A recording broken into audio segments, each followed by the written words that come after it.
ये घटना तब की है जब मैं मेरे एक फ्रेंड के साथ कर्नाटका के एक छोटे गांव जा रहा था। उस जगह का नाम मैं आपको नहीं बता सकता क्योंकि उसका नाम लेना भी मना है।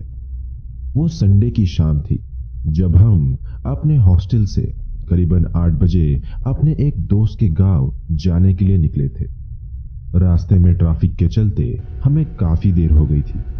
जब मेरे दोस्त ने फोन पे टाइम देखा तो रात के 11:45 हो रहे थे। मैं कार चला रहा था। जब घड़ी में 12 बजने वाले थे, हम उस गांव के रोड पर पहुंच चुके थे।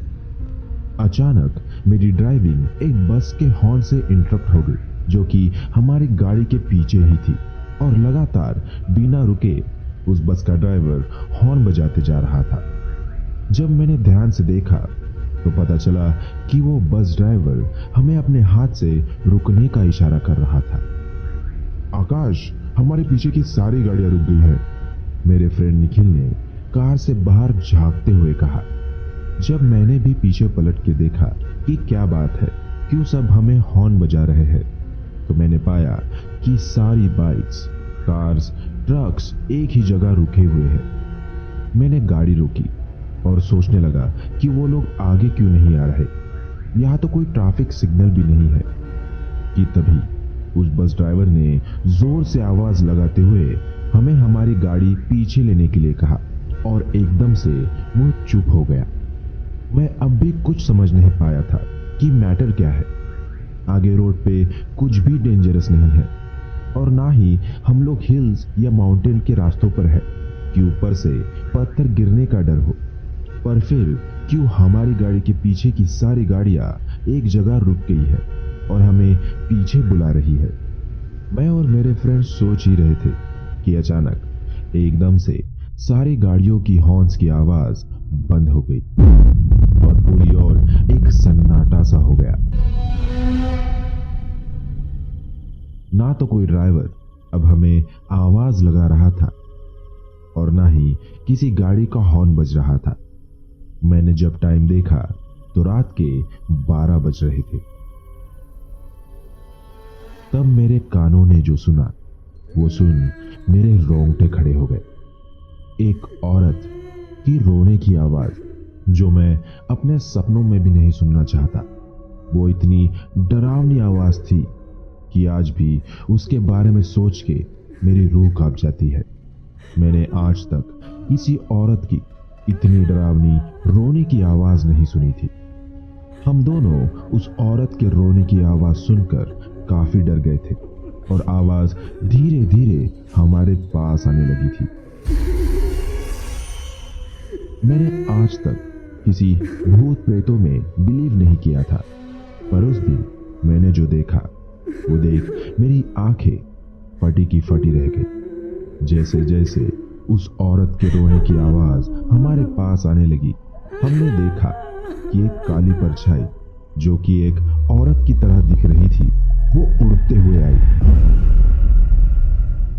और हमारे सामने आके रोड पर बैठ गई और रोने लगी। उसके रोने की आवाज धीरे धीरे और तेज होने लगी। मैं और मेरा फ्रेंड उस औरत को देखकर जैसे जम से गए थे।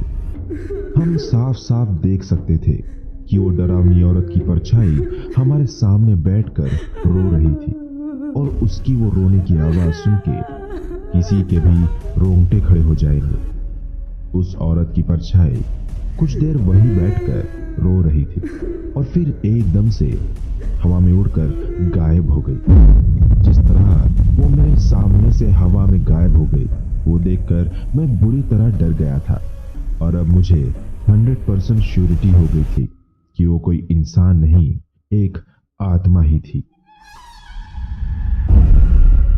मैं कार 140 किलोमीटर पर आवर की स्पीड से ड्राइव करते हुए वापस अपने हॉस्टल चला गया और सारी रात जो कुछ भी मैंने एक्सपीरियंस किया था वो सोच के कांप रहा था। अगले दिन हम दोनों हमारे हॉस्टल के पास ही एक हनुमान मंदिर गए और हमने वहां पूजा की। मैंने आज तक अपनी आंखों से किसी भूत प्रेत को नहीं देखा था। मेरे लिए ये इंसिडेंट मेरे लाइफ का सबसे डरावना इंसिडेंट था जो मुझे ऑलमोस्ट हार्ट अटैक देने वाला था। मैं डरा हुआ था, पर साथ ही क्यूरियस भी था कि उस दिन जिसे हमने देखा वो कौन थी और वो सारी गाड़ियां क्यों रुक गई थी। उन्हें उस औरत की परछाई के बारे में पता था, इसके पीछे की क्या कहानी है। वो पता करने के लिए मैं उसी बस ड्राइवर के पास गया जो हमें हॉर्न बजाकर और आवाज लगाकर रुकने के लिए कह रहा था। जब हम उसके पास पहुंचे और उसे उस रात के इंसिडेंट के बारे में पूछा कि वो सारी गाड़ियां क्यों रुक गई थी, तो उसने हमें बताया, कई साल पहले उस रोड पे एक माँ और उसकी बेटी अपने कार से कहीं जा रहे थे और उसी जगह पे उनका एक्सीडेंट हो गया था। उस एक्सीडेंट में उन दोनों माँ बेटी की जगह पे मौत हो गई थी। उस हादसे के बाद से हर एक रात को उस औरत की डरावनी परछाई उस जगह पे आती है और 5 मिनट के लिए अपनी बेटी को याद करके जोर जोर से रोती है और फिर वहां से हवा में गायब हो जाती है। ये हर रात 12 बजे से 12:05 तक होता है और उस टाइम वहां से चलने वाली सारी गाड़ियां पीछे ही रुक जाती है जब तक वो परछाई वहां से गायब नहीं हो जाती। जिस किसी को भी उस रोड के बारे में नहीं पता होता है, हम उसे बताने की कोशिश करते हैं। जब मैंने भी पहली बार उस परछाई को देखा था और उसकी डरावनी रोने की आवाज सुनी थी, तो मुझे एक हफ्ते तक काफी तेज बुखार आ गया था, पर अब मुझे और मेरे काफी दोस्तों को इसकी आदत हो गई है। वैसे आज तक किसी ने भी उस औरत को आमने सामने फेस नहीं किया है और भगवान की कृपा से उस आत्मा ने आज तक किसी को कोई नुकसान नहीं पहुंचाया है। जब उस ड्राइवर ने हमें उस इंसिडेंट के पीछे की सारी कहानी बताई तो हम दोनों और डर गए थे। वो मेरी लाइफ का सबसे हॉन्टेड एक्सपीरियंस था जो मैं पूरी जिंदगी नहीं भूल पाऊंगा। बल्कि आज भी उस गांव के रोड पे उसी जगह रात को 12 बजे से 12:05 तक सारी गाड़ियां वही रुक जाती है जब तक उस डरावनी औरत की परछाई उस रोड से चली नहीं जाती।